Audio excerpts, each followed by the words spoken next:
This 911 Strong podcast is brought to you by our partners at the Police Credit Union of California. As a financial institution founded by law enforcement for law enforcement and their families over 65 years ago, they have the experience and understanding to help you with all your financial needs, including exclusive products designed specifically for law enforcement professionals. To become a member today, visit thepolicecu.org. That's the police, the letter C, and the letter U.org. Or call 800-222-1391 and tell them you heard about them from the 911 Strong podcast. Station to all units. Prepare to copy. You're listening to the 911 Strong podcast. Don't act like I never told you. With Aram and Kristen, bringing you stimulating discussion. No, I like the sound of that. An entertaining conversation. And now, here's Kristen and Aram. Patrolman Chase Maddox was shot and killed while assisting two deputies from the Henry County Sheriff's Office serving a search warrant at the home of St. Francis Court. The deputies had gone to the home to arrest a subject for failing to appear in court on a traffic violation. The man refused to cooperate, and the deputies requested assistance from the Locust Grove Police Department. Several minutes after Patrolman Maddox arrived at the scene, the officers attempted to take the man into custody. The subject opened fire on the officers, killing Patrolman Maddox and wounding both deputies before being shot and killed himself. Patrolman Maddox had served with the Locust Grove Police Department for 5 years. He is survived by his expectant wife and two sons. His second was born 4 days after his death. He was only 26 years. His entire tour was 5 years. His badge number was 216. With us today is Patrolman Maddox's widow, Alex, who I had the pleasure of meeting about 3 years ago now in DeKalb County, Georgia. Thank you for being here, Alex. Thank you so much for having me. Yeah, just reading that gave me the chills because I first knew about the story when I met you. So for some of our listeners, if you don't know, I'm with the Cannonball Memorial Run, which is a nonprofit foundation aimed at giving immediate financial relief to families of murdered officers. And in this case, Chase was murdered, and our organization reached out to Alex, and we presented her with a check, and we did a run across the country, and our board members eventually met with Alex and presented her with a plaque and got to meet their son, who was born 4 days after his killing. It was kind of a surreal moment for those board members after I spoke with them. I didn't get to meet you until we did our second run a year later. And it brought us back to the part of Georgia that you're in. And you were kind enough to meet us. And it was kind of a reunion of sorts for your son and some of the board members that got to meet him shortly after he was born. So after I reliving the narrative I just did, you still get over that many years later, or is that still kind of sting? It will always have its sting. You'll always carry that with you. But Chase was awesome, and he was so great. And we are coming up on the 5-year anniversary of his end of watch. And to be sitting here right now talking with y'all, I think it's a testament to how important his work was. And I love the fact that we can still talk about him very presently. I think that's very important for our kids. And I love that his story is still being told. Mm-hmm. And I think, like I said, that's a testament to Chase and how wonderful he was that 5 years later, he's still just as relevant. Absolutely. The sacrifices we make as police officers, we hope that they make an impact.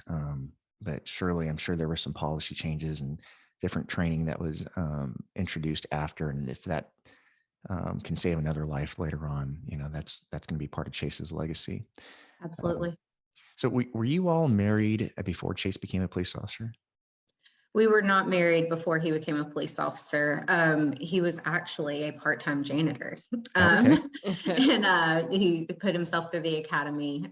We had our son Bradin very young, and we got married in 2016. So he had been an established officer at that point. So obviously how did he approach you about becoming a cop? Was it something he always wanted to do, or? So he had started out, he was in a nursing program. And so I think he always had a draw to help people, and he just decided that wasn't quite for him. And he just decided to become a cop, and he put himself through the academy and he ran with it. And that was Chase. If he had an idea, he could do it. So Did you have any input in that decision-making process? absolutely not. So it wasn't even a thing where he had to ask you for permission or anything. No, Chase was always very passionate about anything from becoming a cop to working on his truck. I mean, just run-of-the-mill things. If he put his mind to it, he was going to do it. And he was great at genuinely everything he did. All right. He had that drive and passion, and it's one of the things I admired most about him. To be honest, we were so young. I mean, he was 21 when he graduated mandate school. We still had a little bit of that, you can take on the world, and you're not worried about some of the scary stuff. As we got older, of course, you start hearing stories, and he was always like, you could, easily get in a wreck on the way to work in Atlanta, and it's the same thing. And one of those you never think it's going to happen situations, and especially in Chase's situation. I mean, this was a parking violation. Yeah. And it was insane. I mean, so you bring up the fact that it was just a warrant. It was two deputies from another agency that were serving this warrant, and they reached out to Chase's agency for assistance. They just wanted another presence there, maybe to assist with, because it was in that jurisdiction, I suppose. Yes, it was in Chase's jurisdiction. Yeah. So he was city police, and the county was serving the warrant.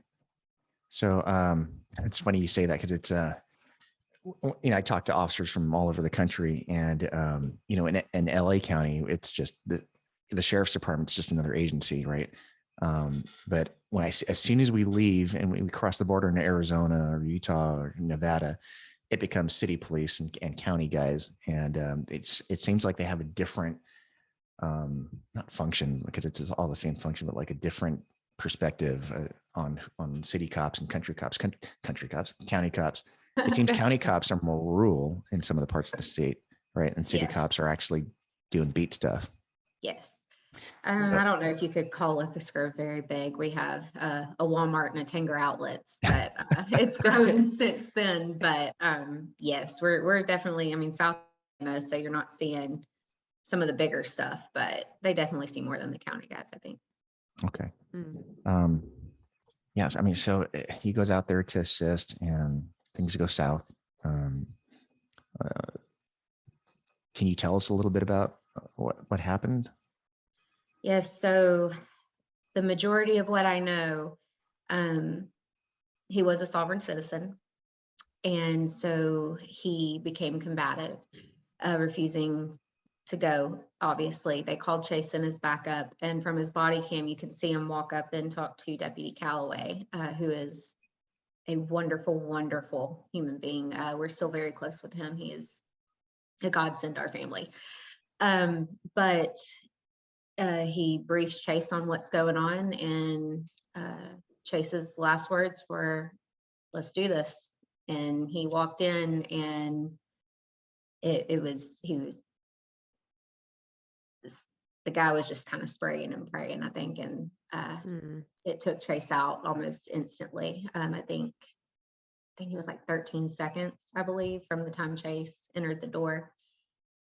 And I don't know how much detail y'all want me to go into, but he did, he stayed alive. He coded 3 times on the way to Atlanta. We're about 40 minutes south of Atlanta. And he died in the process of going into surgery. So he lived an hour and 47 minutes after he was shot. Thank you for sharing that. I know it's not easy still.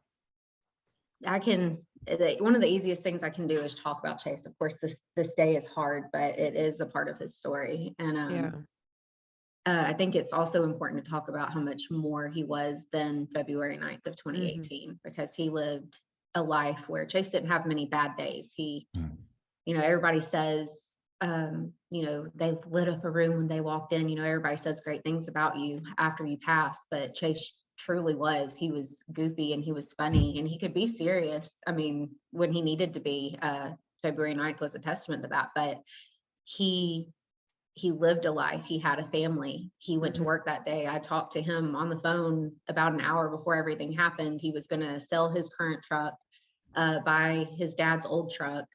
Not really sure what the logic was there, but I remember that very vividly. And he was checking with me. I was like, what, you know, whatever you want to do.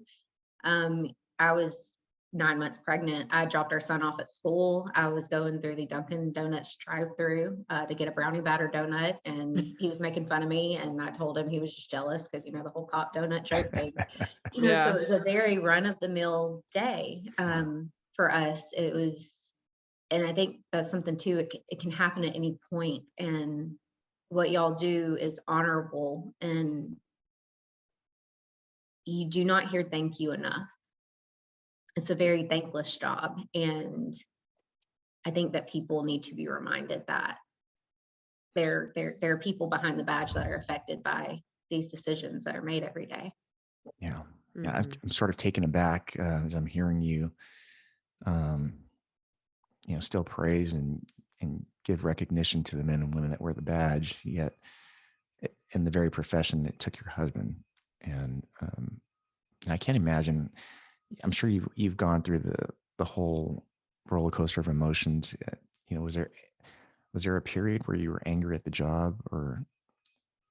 I was never angry at the job because I truly believe Chase would have done the same thing 10 times over, just as I would have chose Chase 10 times over, even knowing what I know now.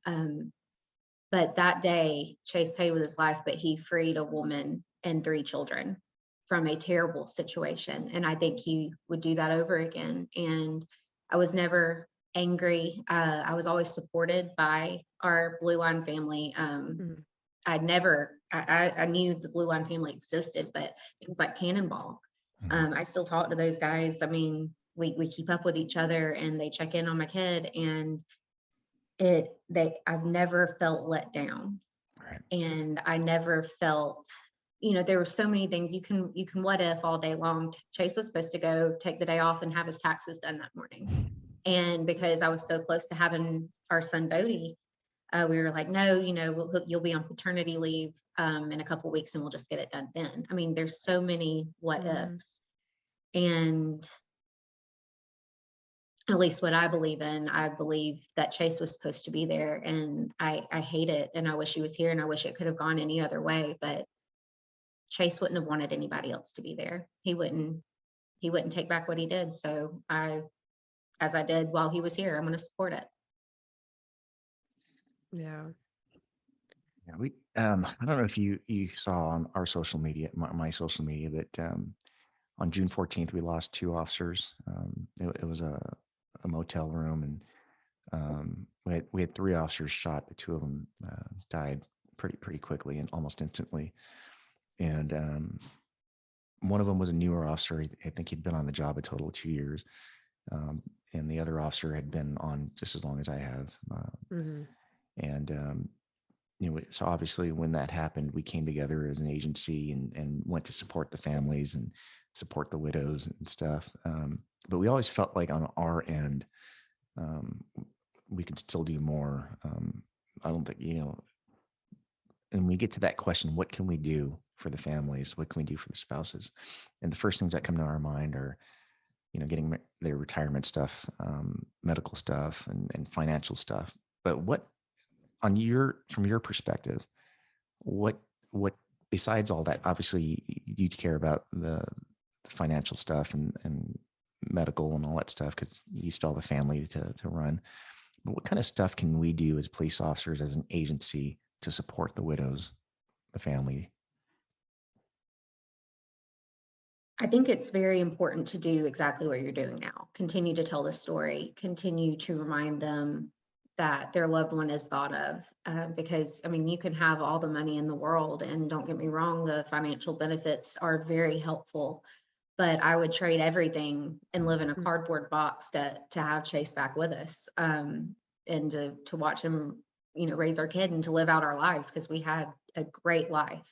Mhm. So telling their stories, remembering them, just letting them know that you're there, being present. We were really close with two of Chase's lieutenants. They were actually in our wedding. And gosh, every day or every week for probably 2 or 3 years, they would make sure I got out of the house once a week for lunch. They would take me to lunch and they would talk about Chase. If I had any questions, they never hesitated to answer them. I could go to them with anything. One of the guys, Lieutenant Morris, he actually just took Bodie on his first hunting camping trip. And he's still very present. And that was something I had decided years ago, was that Chase would be present. Chase would be active. It would never be a taboo subject or something Bodie felt like he couldn't approach me with. And so he is. They're just presence, reminders.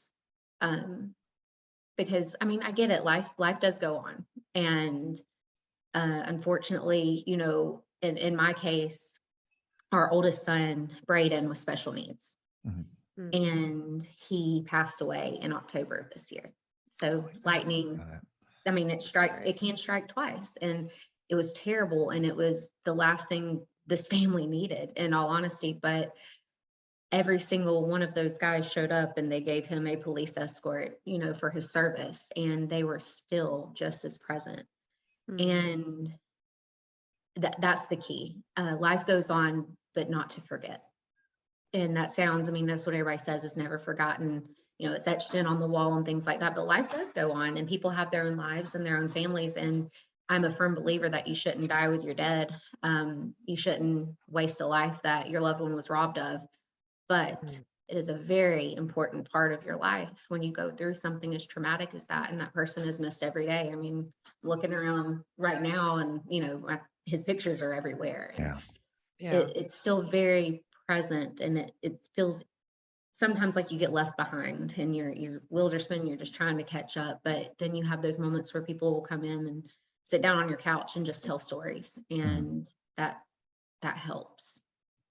So there's no magic cure. There's, you know, you can do everything in the world but aside from bringing them back, you know, but just being there, being present.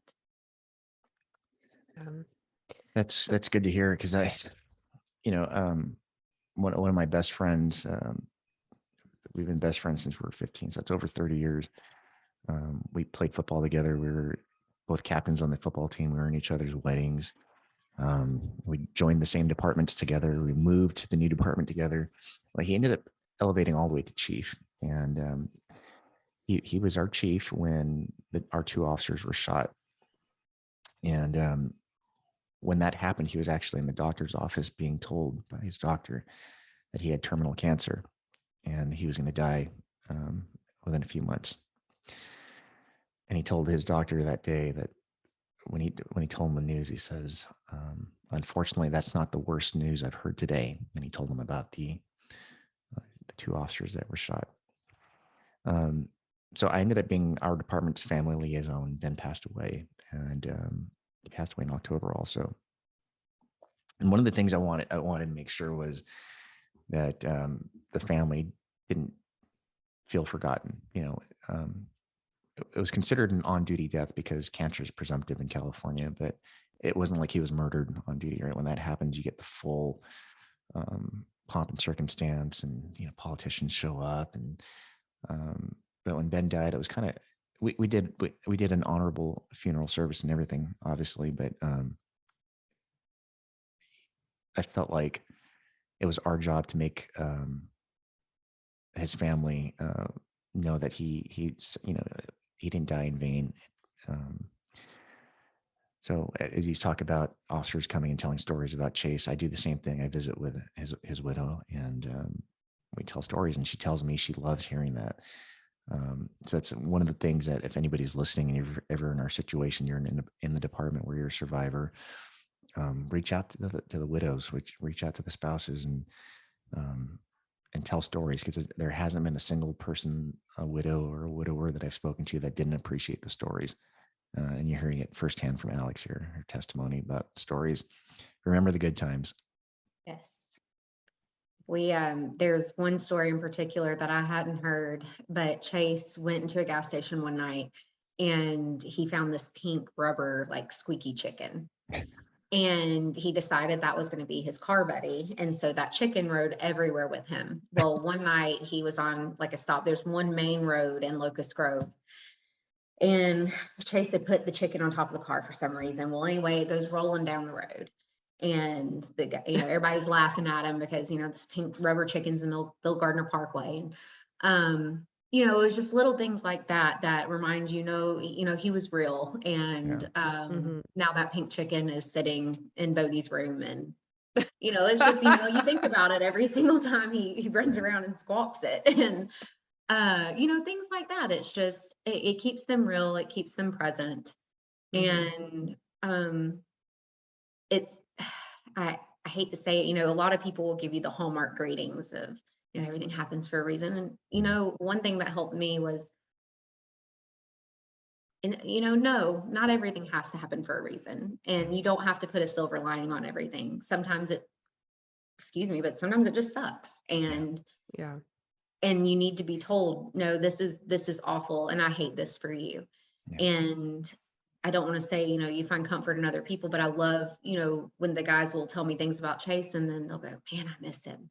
Or, something like that. And you're just like, okay, you're hurting too. And unfortunately, there's comfort in that. So it's okay to not be sunshine and rainbows about everything and to let them know, this is terrible and this was awful. And but we're going to get it through it together. That's very important. You bring up a good point about his partners being affected by it too, that they're hurting too. Did any of his partners need to seek therapy or counseling or talk to someone after? I know that they brought some people in. I do not know if they ever actively went to counseling. I tried to, let them have their piece. Their counseling sometimes was coming over and sitting by a bonfire in my backyard and just talking. To this day, there's still 3 of them that is the same 3 we were really close with before that had been to our homes before, that every February night at my house and sitting by a fire and telling stories. And we call it, instead of end of watch, we call it Hero Day. We wanted to put a positive spin on it. So that way, when Bodie's, as he gets older and asks more questions, this is Hero Day because it was the day your dad became a real life hero, and so that's what we do. We do a Hero Day every year and we just spend time with them. And you can tell that they are affected deeply. Sometimes they let it spill out to me, but you can tell that they try to be tough when they're talking to me or, not let it. But I've heard, I've even heard from one of their kids how it had affected them at home and things that I, didn't hear, but the kid was just telling me about it. And so I think that's very important because Chase was the first in line of duty death. And I don't think that there is enough support for that as far as peer support, because that was tragic. I mean, not only to see, especially with a small department, that was their friend lying there. And I don't like the fact that it's so taboo to need something to help get you through that. So I definitely think there's room to grow as far as that goes with mental health. And is what y'all do. Y'all see the ugly side of humanity every day. I mean, y'all see terrible, terrible things, and that you're not supposed to be able to process some of the things that you see. So I definitely think support will be a key component. Were you and your family offered any of those services also? We were. Okay. I'm still in therapy.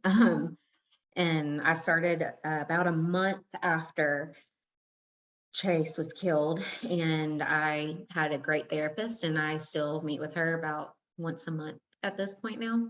And our oldest son, Bradin, he was nonverbal and he was angry. And he was expressing it, with anger. And we were trying to figure out things to do. And he would calm down immediately just by playing videos of Chase talking. No. So we worked and we found a music therapist because he really responded to music. So Braden was in music therapy for a while. Oh, wow.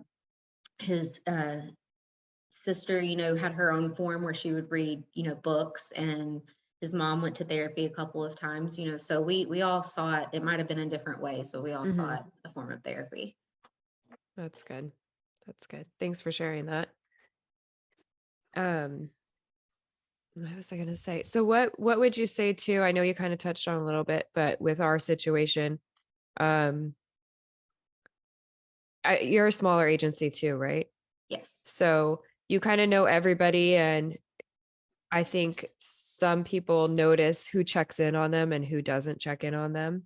And obviously, I think everybody's processing different things, different ways. And what would you say to those people who wouldn't check in the widows because they just don't know what to say because they're so uncomfortable and they don't want to touch a pain point?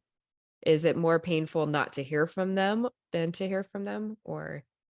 For me personally, I think that everybody handles that differently. I know as far as even within our family dynamic, that was handled differently. For me, it doesn't bother me.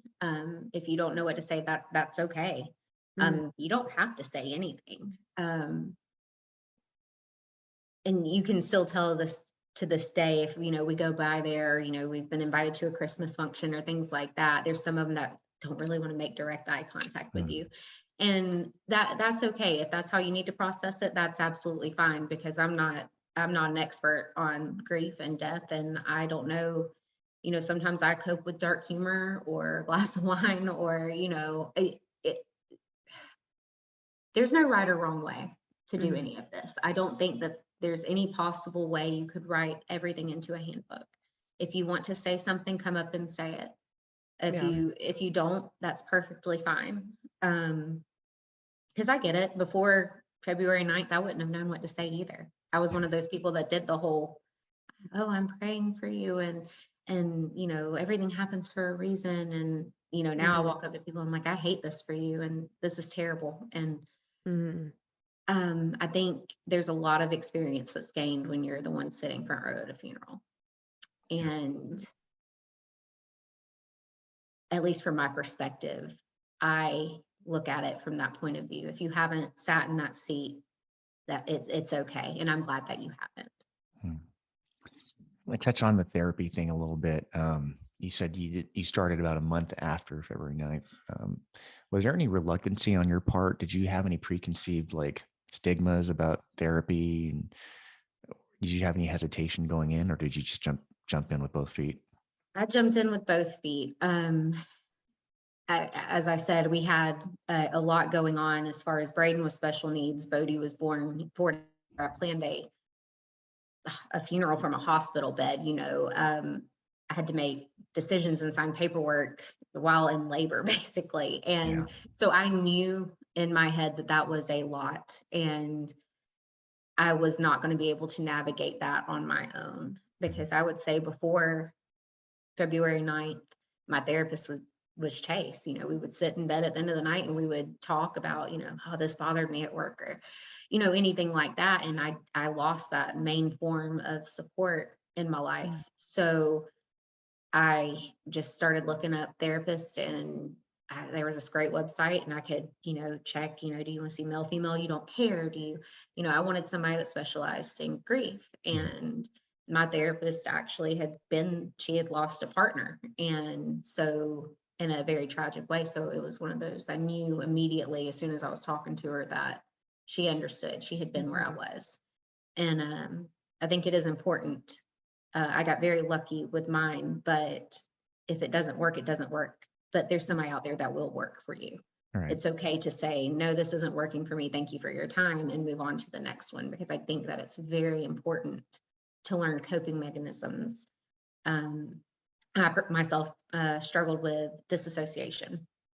I didn't feel like I belonged anywhere. I had a hard time being around even my brothers and their wives and kids at, holiday functions or anything, because my person was missing. And to find, it's not realistic to just kind of hole up again. You've got to continue living. your loved one wouldn't want you to stop. And so to learn how to continue living while carrying this tremendous weight and sorrow, and to figure out where you belong, to figure out how to smile and actually experience joy again. I think therapy is very important. So what do you say to people that might be reluctant? Because I'll just say it. I'm hesitant. My dad committed suicide in 2013. I probably should have talked to someone after that. And then my mom was murdered in 2015. I probably should have talked to someone even more after that. I thought I functioned just fine. And then we had our murders in June, and then I lost one of my best friends in October. And that's when I started realizing, I think that's when I first noticed it had an effect on not just me, but my family. Because well, the profound moment was my wife told me I used to be so much more fun. And it wasn't like she was trying to pick a fight with me, but she was just noticing our just Demeanor change. Yeah, I used to be that guy, that would put a chicken on the roof of my car, and I'm so much more serious these days. And I don't like that. I don't like that. It's not like I'm a more mature thing. It's a the fun's not there. And like, Kristen and I just talked about this a couple days ago, because Kristen's one of our peer support counselors at work. And I said, I think I need to talk to somebody. And I told her exactly what I just said. And she said, absolutely. So I think that's a validation I needed to move forward into doing that. So I kind of figured it out on my own. But what do you have to say to someone that is hesitant or reluctant or in denial like I was? Unfortunately, as in your case, like I said, life keeps going and lightning can strike in the same place twice. Mm-hmm. I think our brains are very powerful. I think our hearts are even more powerful. I don't think that you're meant to live with so much tragedy. Of course, it's going to take a toll on you. One thing that irritates me most about the society we live in now is the stigma of everything. Me being on, a Blue Line podcast means that I'm totally against something else, or, it's like all or nothing. People are going to judge you all the time for, you know what, it's your life and you do what you have to do to survive in it. And for me, I didn't want to sit there and talk with Chase's mom or my mom, or drag my sisters down if they weren't in the best place, or things like that. I wanted to be able to live. Right. And I wanted to be able to process and to figure out how, like I said, to carry this heavy event that will always be a dominant factor in my life, but I don't want it to dominate everything, because Chase wouldn't want that. So I would say, forget the stigma. If it's something that you think can help you, try it. If it doesn't, it doesn't. If it does, absolutely great. I think that there's more benefits if you open up and you try different things. And like I said, sometimes therapy doesn't work for certain people. I'm a huge advocate for it, but if you think it would be worth trying, absolutely try it. Why wouldn't you try something you believe might help, even if there's the slightest possibility? Yeah. No, I see what you're saying. I think for me, it was more I don't care about the stigmas. Obviously, I'm in a profession where there's a ton of stigmas. I think for me, I felt like most guys do, is I got this. I got a handle. I can fix anything. And I think, what is it now? We're 10 years later since the first tragedy I experienced. I think it's just starting to weigh down, and the things compound. And I think I'm intelligent enough to know that bottling up inside is not healthy. I've let it bottle up for 10 years, and I'm at a point now where I'm like, I don't want something to trigger and manifest itself into something that's going to make me blow up one day. And so here I am. I'm doing it more for my family and my friends and my profession. But that's how I'm justifying it. In reality, I should have probably done this a long time ago. Well, one thing that Yeah. I was told was, with each, if something else happens, it's going to bring up, Mm-hmm. everything from before. Right. And, I watched it with Bodie. He'll be 5 in February. He lost his brother in October. Well, all of a sudden now we're asking about dad. He's known from the very beginning, dad, wasn't here. Well, now he wants to know how dad died. Mm. Why did the guy do that? And it's brought up trauma that, bless his heart, he didn't even know he was experiencing because of another trigger.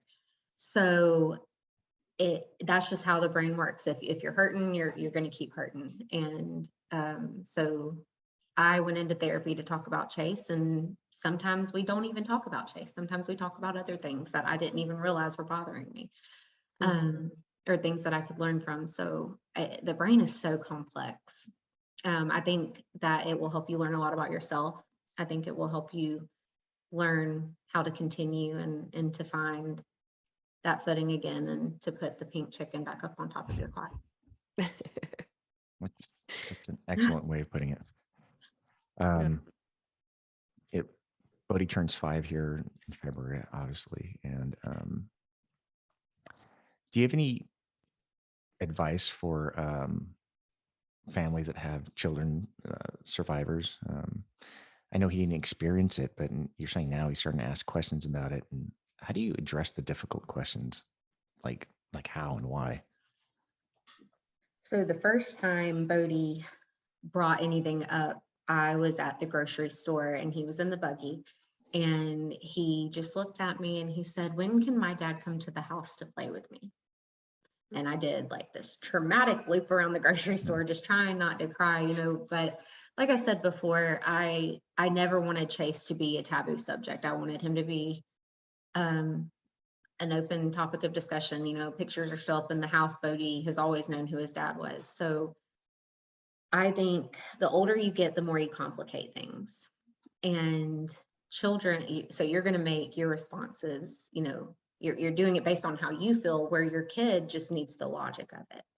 Of course, don't go out of their way and try to hurt their feelings, but if they ask you a direct question, be direct back.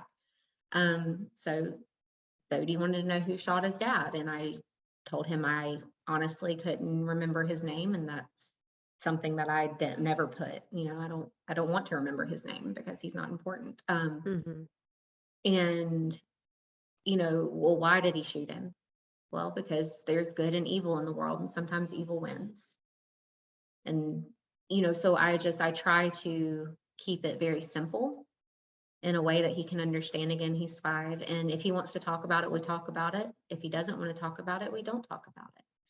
I think as adults, we tend to overcomplicate things based on our personal feelings and emotions. And if you take a step back and remember how you felt as a kid, sometimes you could hear something terrible and you just go, "Oh, okay." And, you brush it off. And then the older you get, the more you think about it, you're like, "Oh man, that really was terrible." But so just don't overcomplicate it. Be open and honest. Don't make them feel like they can't talk to you about it, because they're either going to talk to you about it or they're going to go look it up on the internet. And we all know that can be an ugly world too. Chase's story is all over the internet. Is that one? And not that there's anything negative about it, but there's a lot of details. Do you fear that in this internet age where kids are getting on the internet, Bodie might stumble upon something like that? Absolutely. He might be curious and search. Absolutely. I will never forget getting the phone call from a news reporter where they wanted to release his body cam footage.